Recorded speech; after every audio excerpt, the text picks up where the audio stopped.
नमस्कार, मी डॉक्टर मच्छिंद्र बांगर महाराष्ट्रातील हवामान परिस्थिती संदर्भात ताजा अंदाज देणार आहे.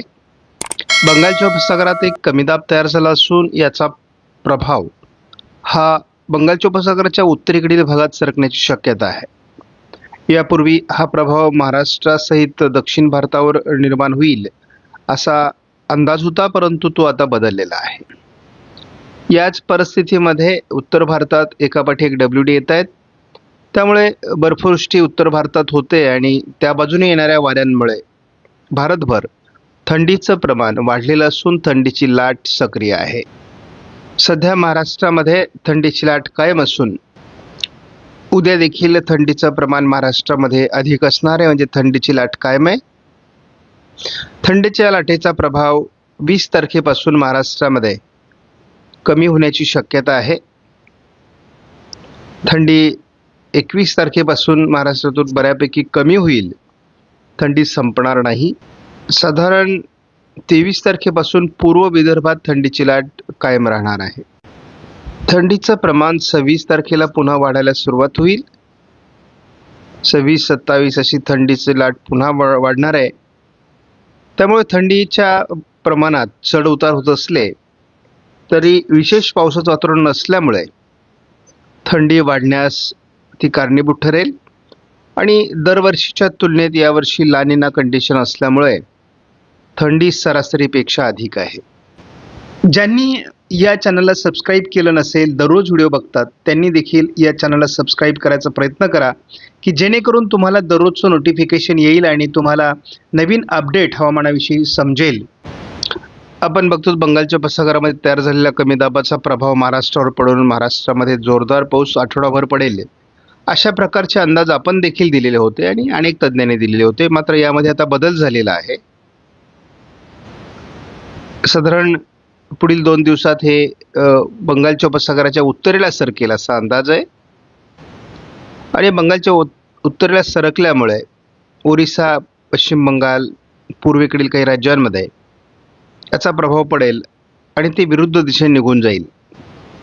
मात्र साधारण 26 तारखेच्या दरम्यान एक WD सक्रिय होण्याची शक्यता आहे उत्तर भारतामध्ये.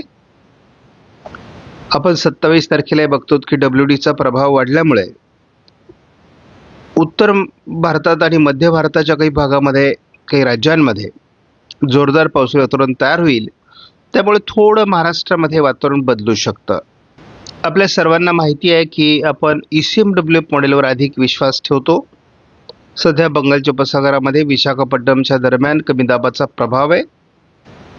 20 तारखेपर्यंत हा प्रभाव जवळपास ओरिसा, आंध्र प्रदेश, पश्चिम बंगालच्या दिशेने सरकण्याची शक्यता आहे. 21 तारखेला हे वातावरण पूर्णतः विरुद्ध दिशेने सरकत असल्यामुळे पूर्वेकडील काही राज्यांमध्ये जोरदार ते अतिजोरदार पाऊस होईल. बंगालच्या उपसागराच्या उत्तरेला सरकून ते पूर्व भारतात जाते. साधारण 22 तारखेला आपण बघतो की खात्रीलायक पद्धतीने त्याचा विरुद्ध दिशेने जाण्याचा मार्ग निश्चित झाला आहे.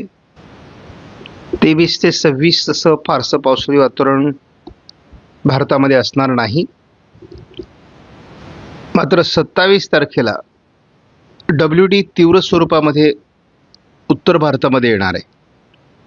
जवळपास राजस्थान, गुजरात, दिल्ली, पंजाब, हरियाणा, जम्मू काश्मीर, लेह लडाख, उत्तराखंड या सर्व भागात बर्फवृष्टी होणार आहे.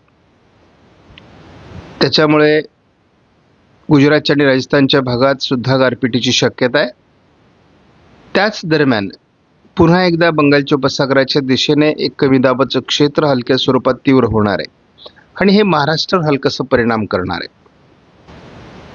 आपण 28 तारखेला बघतो की विदर्भ, मराठवाड्याच्या काही भागात जोरदार पाऊस या दरम्यान पडू शकतो, गारपीट होण्याची शक्यता आहे. 29 तारखेला मात्र हे संपूर्ण वातावरण पुन्हा पूर्व भारताकडे निघून जाईल. 30 तारखेला आपण बघतो की हे वातावरण पूर्व भारताकडे निघून गेलेलं आहे. तर साधारणपणे ईशान्य मान्सून संपण्याचं हे लक्षण आहे. 31 डिसेंबरपर्यंतच ईशान्य मान्सून असतो आणि त्यानंतर 2025च्या मान्सूनचे वेध लागू लागतात. आता साधारणपणे जानेवारी सुरू होईल आणि जानेवारीच्या अंदाजानुसार WD तीव्र होतील, काही ठिकाणी गारपीट होईल, हलका पाऊस होण्याची शक्यता राहील. परंतु एकूणच लानिना कंडिशनमध्ये थंडीची तीव्रता अधिक वाढते आहे. ज्या ठिकाणी थंडीची तीव्रता वाढते त्या ठिकाणी पावसाचं प्रमाण कमी होतं आणि त्यामुळे बऱ्याच अंशाने पावसाचं प्रमाण घटलेलं आहे. आपण अगदी सुरुवातीलाच ECMWF मॉडेलच्या या व्हर्जनचा जर अंदाज घेतला तर अमरावती, नागपूर, भंडारा, गोंदिया, चंद्रपूर, गडचिरोली, यवतमाळ, वर्धा, वाशिम, हिंगोलीपर्यंत, नांदेडपर्यंत पावसाळी अंदाज होणारे. पूर्व विदर्भात मात्र गारपिटीची शक्यता आहे. आपण बघतो की 21-22 तारखेला साधारणपणे हे तीव्र स्वरूपात कमी दाब तयार होईल आणि पुन्हा एकदा मागे फिरून भुवनेश्वरपासून बंगालच्या उपसागराच्या विरुद्ध दिशेला जाण्याची शक्यता आहे. म्हणजे एकूणच या कमी दाबाचा कोणताही प्रभाव महाराष्ट्रावर पडण्याची शक्यता सध्या दिसत नाही. परंतु आपण आत्ता सध्याच्या अंदाजानुसार 23 तारखेला हा कमी दाब पुन्हा एकदा भुवनेश्वरच्या दिशेने सरकण्याचा अंदाज दिला जातोय. विशाखापट्टणमच्या दरम्यान पुन्हा एक हलकं कमी दाबाचं क्षेत्र 26 तारखेला तयार होण्याचा अंदाज आहे आणि त्याच दरम्यान उत्तर भारतात WD आहे. या पार्श्वभूमीवर महाराष्ट्रामध्ये पुन्हा पावसाळी परिस्थिती निर्माण होऊ शकते. मात्र याचा प्रभाव हा WD मुळे केवळ पूर्व विदर्भातच पडेल असा प्राथमिक अंदाज आहे. आपल्या पहिला तीव्र WD उत्तर भारतात येतोय आणि त्यामुळे एक ट्रफ लाईन अगदी दक्षिण भारतापासून तर उत्तर भारतापर्यंत तयार होते. ही ट्रफ लाईन पूर्व विदर्भावरून जात असल्यामुळे अकोला, अमरावती, नागपूर, भंडारा, गोंदिया, चंद्रपूर, गडचिरोली, यवतमाळ, वर्धा, नांदेड, वाशिम, हिंगोली या काही जिल्ह्यात गारपिटीसह पाऊस होण्याची शक्यता आहे. वातावरण 27-28 आहे. त्यामुळे पूर्व विदर्भातील हा अंदाज अपडेटमध्ये फार महत्त्वाचा आहे.